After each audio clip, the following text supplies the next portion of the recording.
बिस्मिल्लाहिर्रहमानिर्रहीम। अस्सलाम वालेकुम सेवंथ क्लास। आज का हमारा टॉपिक है exercise number 1.2 question number 3, 4, 5 and 6 and 7। 1 और 2 हमने क्वेश्चन किया। क्वेश्चन नंबर 1 में यूनियन की, क्वेश्चन नंबर 2 के अंदर हमने इंटरसेक्शन किया। कुछ बच्चों ने वो प्रॉब्लम्स उनको आ रही थी, वो कह रहे थे कि यूनियन एंड इंटरसेक्शन का कॉन्सेप्ट जो है वो हमें समझ नहीं आया। वो हमने दोबारा फिर एक लेक्चर दिया, वो दोबारा समझाया गया। उम्मीद है कि आप लोगों को समझ आ गई होगी। काफ़ी सारे पेरेंट्स जो हैं वो रिस्पांस दे रहे हैं, लेकिन कुछ पेरेंट्स ऐसे हैं जो बच्चों को वो रिस्पांस बिल्कुल नहीं दे रहे। तो लिहाजा आप लोगों को मैं ये रिक्वेस्ट कर रहा हूँ पेरेंट्स को कि अपने बच्चों को पढ़ाने के लिए बिठाएं। ये जितना सिलेबस आप लोगों को करवाया जा रहा है वो दोबारा नहीं करवाया जाएगा। फिर जब बच्चे आएंगे तो दोबारा उनको नेक्स्ट ही सिलेबस करवाएंगे। तो लिहाजा जो काम बच्चों को करवाया जा रहा है, पहले बुक का इशू था, वो बुक का इशू भी सॉल्व कर दिया गया। हमने बुक आप लोगों को सेंड कर दी। अब वो बुक को देखते हुए, क्वेश्चन को देखते हुए आप लोग क्वेश्चन को कीजिएगा और सारे के सारे जो क्वेश्चन दिए जाते हैं नीट कॉपी पे करने के लिए वो आप लोग करें। जो पेरेंट्स हमारे साथ कॉन्टैक्ट कर रहे हैं, रिस्पॉन्स दे रहे हैं, वो बाकी जो नहीं दे रहे, तो अगर वो बच्चों को पढ़ा नहीं रहे तो वो बच्चों का लॉस कर रहे हैं। तो लिहाजा आप लोग बच्चों को बिठाएं और बच्चों को पढ़ाने के लिए फोर्स करें ताकि बच्चे वो जितने कॉन्सेप्ट दिए जा रहे हैं साथ साथ वो सीखते जाएं। आज बिल्कुल वही पिछला टॉपिक जो है हमारा पेज नंबर 9 के ऊपर हमने क्वेश्चन नंबर 1 और 2 किया था। उसमें हमने यूनियन एंड इंटरसेक्शन के बारे में सीखा था। आज बिल्कुल वही है, आज भी यूनियन और इंटरसेक्शन के बारे में ही पढ़ेंगे, लेकिन चूंकि सेट जो है उसने सेट डिस्क्रिप्टिव फॉर्म में दे दिया है। अब इस चीज से परेशान नहीं होना आप लोगों ने। जिस तरह क्वेश्चन नंबर 3 है, क्वेश्चन नंबर 3 उसने कहा हुआ है कि if n is equal to set of natural numbers and w is equal to set of whole numbers, then find n union w and n intersection w। तो आप लोगों ने क्या करना है, ये जो डिस्क्रिप्टिव फॉर्म है उसने वैल्यूज दी हुई है। जब आप लोग नीट कॉपी पे इसको सॉल्व करोगे तो क्वेश्चन नंबर 3 लिख के स्टेटमेंट आप लोगों ने बिल्कुल यही लिखनी है जो आपकी बुक के ऊपर दी हुई है।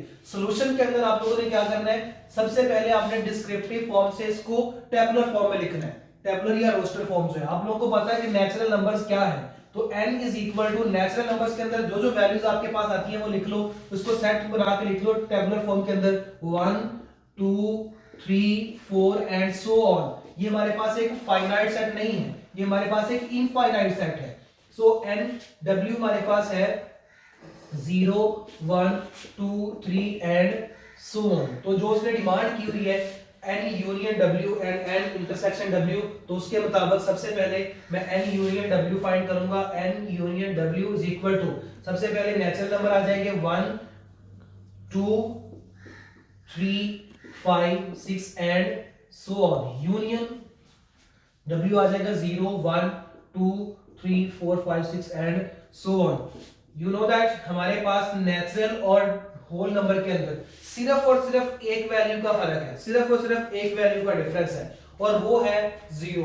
नेचुरल नंबर सारे के सारे होल नंबर के अंदर मौजूद है, लेकिन सिर्फ होल नंबर के अंदर एक 0 एक्स्ट्रा है। तो जब हम इनकी यूनियन फाइंड करेंगे तो सबसे छोटा 0, फिर 1, फिर 2, फिर 3 एंड सो ऑन। हम भी इसको डॉट लगा के शो कर देंगे, क्योंकि हमारे पास जब दो सेट एक फाइनाइट नहीं होंगे, जब हमारे पास सेट इनफाइनाइट्स है तो उनका जो आंसर निकलेगा वो भी इनफाइनाइट ही निकलेगा। तो ये हमारे पास n यूनियन w आ जाएगा।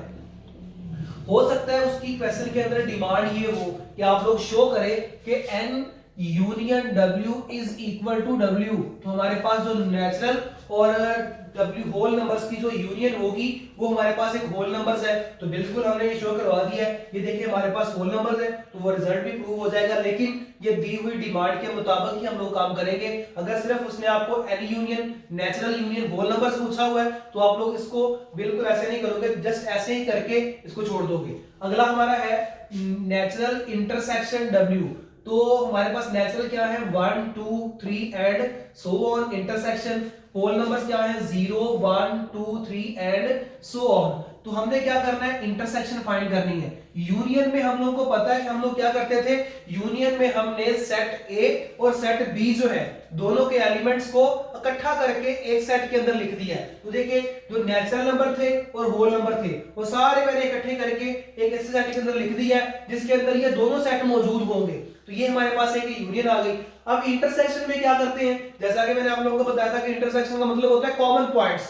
अब हमने क्या करना है, जो सेट नेचुरल नंबर्स हैं और जो सेट होल नंबर्स हैं दोनों के जो कॉमन वैल्यूज होंगी, जो दोनों के अंदर मौजूद होंगी, दोनों की सेम वैल्यूज जो होंगी वो हमने निकाल के इसके आंसर में लिख लेनी है। तो हमें पता चल रहा है कि 1 भी दोनों में आ रहा है, 2 भी आ रहा है, 3 भी आ रहा है, 4 भी आ रहा है, 5 भी आ रहा है एंड सो ऑन, 6 भी, 7 भी, 8 भी। तो ये सारी की सारी वैल्यूज के अंदर आ रही हैं। तो हमने इसके कॉमन वैल्यूज जो होंगी, कॉमन नंबर्स होंगे, वो हमने लिख देने हैं। ऐसे ही क्वेश्चन नंबर 4 है, P is equal to set of prime numbers and C is equal to set of composite number। Prime number आप लोगों को पता है कि वो वाली वैल्यूज होती हैं जो अपने अलावा किसी और पे डिवाइड नहीं होती। फॉर एग्जांपल 2 है, 3 है, 5 है, 7 है, 11 है, 13, 17, 19, ये वो वाले नंबर्स हैं जो अपने अलावा किसी और पे डिवाइड नहीं होते।